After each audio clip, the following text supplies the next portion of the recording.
محترم حضرات، تمام قسم کی تعریفات اس اللہ وحدہ لا شریک کے لیے ہے جس نے ہمیں پیدا کیا اور پیدا کرنے کے بعد یوں ہی نہیں چھوڑا بلکہ ہماری رشد ہدایت کے لیے ہمیں سیدھے راہ دکھانے کے لیے کم و بیش 1,24,000 پیغمبران دین کو اس دنیا کے اندر مبعوث فرمایا۔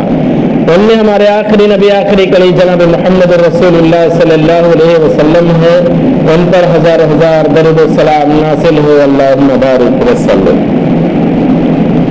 محترم حضرات، ہمارا خطبہ کا سلسلہ حدیث کی کتاب الجامع کی جو چنندہ حدیثیں ہیں انہی سے متعلق چل رہا ہے۔ اسی سلسلے کو آگے بڑھاتے ہوئے ہم دیکھیں گے کہ اللہ کے رسول صلی اللہ علیہ وسلم نے ارشاد فرمایا کہ اگر کسی جگہ پر کسی مجلس میں 3 آدمی ہے تو 3 آدمی میں سے ایک آدمی کو الگ کر کے 2 آدمی آپس میں کانا پھوسی نہ کرے۔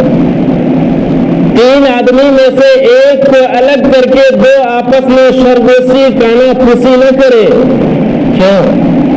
اس لیے کہ جس کو الگ کیا گیا ہے وہ سوچے گا کہ آخر میں اس قابل نہیں تھا، کیا میں اس قابل نہیں تھا کہ یہ دونوں الگ ہو گئے اور وہ دونوں بات کرنے لگے اور مجھ کو الگ کر دیا گیا؟ کیا میں اس قابل نہیں تھا کہ اس بات میں بھی شامل ہوتا؟ یا پھر تیسرا یہ سوچے گا کہ شاید میرے خلاف بات ہو رہی ہے یا میرے خلاف سازش ہو رہی ہے، اس لیے رسول اللہ صلی اللہ علیہ وسلم نے ارشاد فرمایا کہ جب کوئی 3 آدمی ہو ایک جگہ پر، ایک مقام میں، ایک سفر میں 3 آدمی ہوں تو وہ الگ ہو کر کے آپس میں کانا پھوسی نہ کرے کہ تیسرا کو الگ کر دیا جائے اور 2 آپس میں کانا پھوسی کر رہے ہیں، ایسا نہیں ہونا چاہیے۔ اس میں بڑی زبردست بدگمانی پیدا ہوتی ہے، تیسرے کے دل میں بڑی بدگمانی پیدا ہوتی ہے۔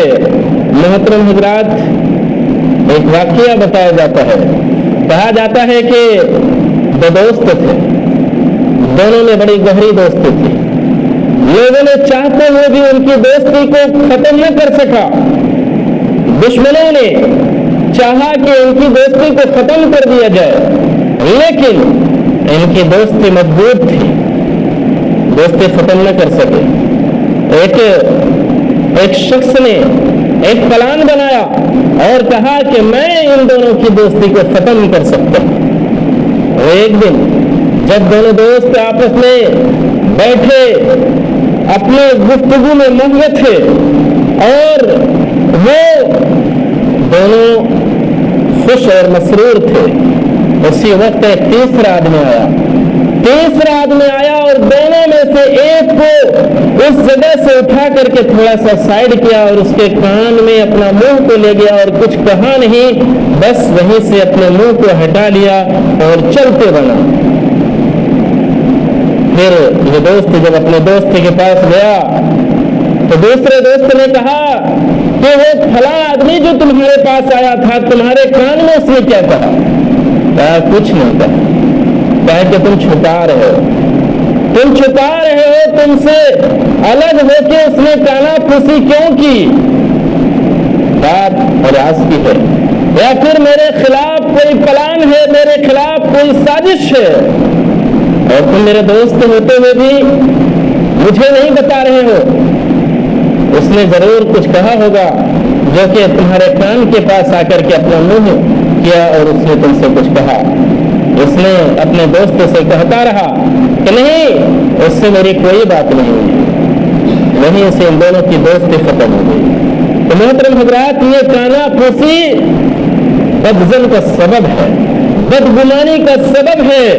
اسی لیے تو اللہ کے رسول صلی اللہ علیہ وسلم نے کہا کہ اگر 3 آدمی ہیں آپس میں تو ایک کو الگ کر کے 2 آپس میں کانا پھوسی نہ کرے، یہ بدگمانی کا سبب بن سکتا ہے اور یہ بڑی سی بڑی دوستی کو ختم کر سکتا ہے۔ اسی طرح سے اللہ کے رسول صلی اللہ علیہ وسلم نے ارشاد فرمایا کہ जब तुम में से कोई खाना खाए तो उस वक्त तक हाथ ना धोए जब तक कि वो अपनी उंगलियों को चाट न ले या अपनी उंगलियों को चटवा न ले, उस वक्त तक अपने हाथ को ना धोए।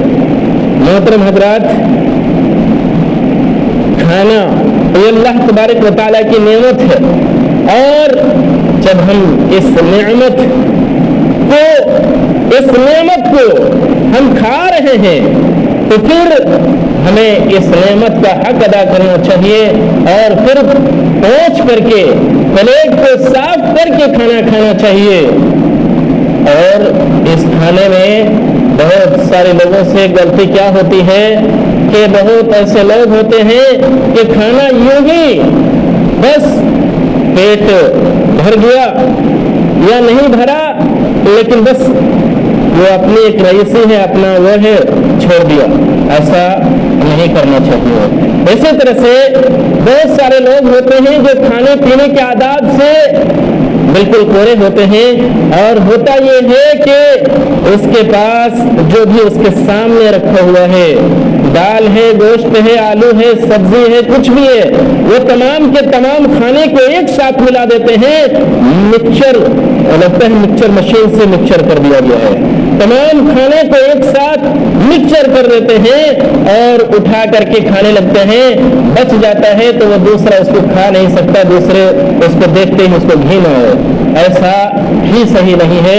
ये खाने पीने के आदाब में से नहीं है, बल्कि हम जब भी खाना खाएं तो हम एक तरफ से खाएं ताकि बच जाए तो दूसरा उसको खा सकता है।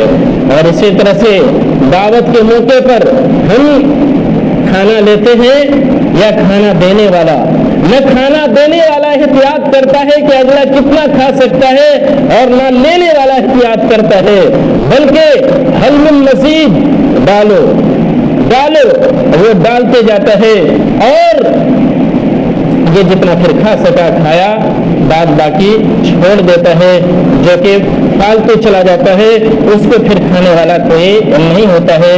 ये तरीका भी गलत है, ये खाने पीने के आदाब में से नहीं है।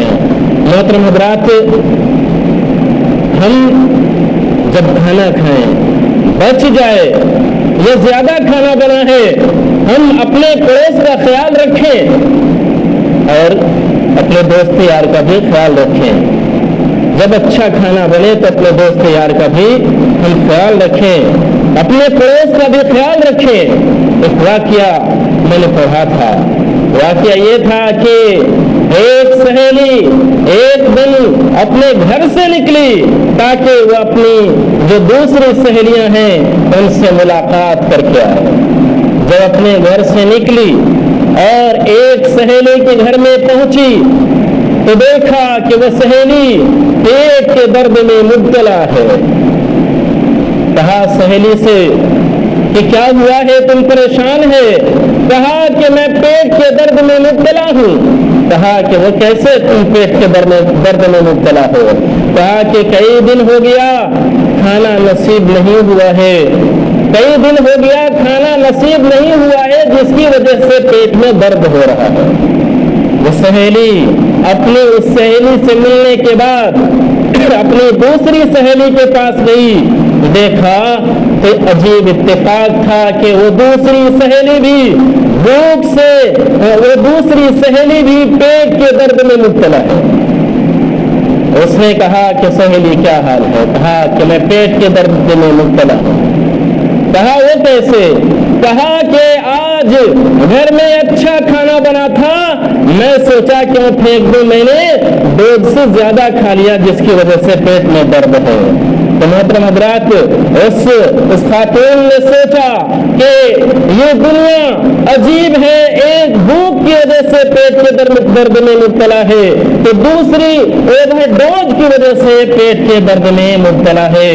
काश अगर इसके पास आज जो ज्यादा खाना था वो उस सहेली के पास भेज देती तो उसका भी उसका पेट भर जाता और वो पेट दर्द में से बच जाती और ये भी अपने पेट दर्द से बच जाती। तो मोहतरम हजरात, हम खाना को बर्बाद न करें।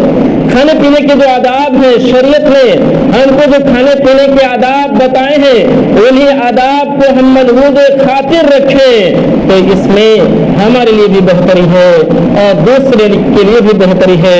और खाना पीना जो अल्लाह तबारक व तआला की नेमत है, इस नेमत को बेकार न करें। इसी तरह से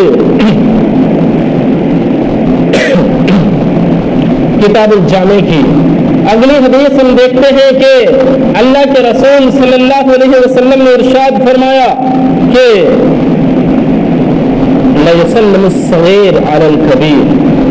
आप सल्लल्लाहु अलैहि वसल्लम ने सलाम के आदाब को बताया, सलाम के आदाब को बयान किया कि सलाम का आदाब आपस में कैसे होना चाहिए। आपने कहा कि छोटे बड़े को सलाम करें, छोटे बड़े को सलाम करे। आपने सलाम के आदाब को बतलाया।